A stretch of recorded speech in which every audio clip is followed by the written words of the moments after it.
নমস্কার বন্ধুরা, আবার একটা রান্নার ভিডিও নিয়ে চলে এলাম। আজকে বানিয়েছিলাম একটু কচু বাটা।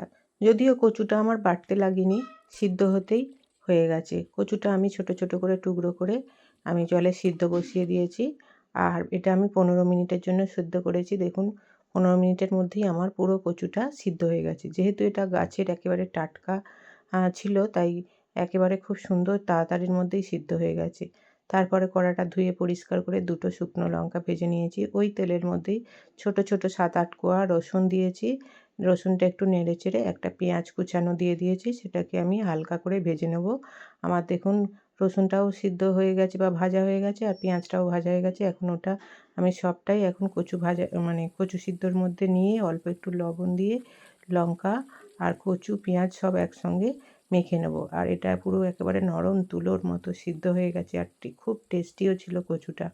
আগে একটা রেসিপি করেছিলাম, তো সেটা হয় দেখানো হয়ে ওঠেনি। যাই হোক, আমার এটা হয়ে গেছে।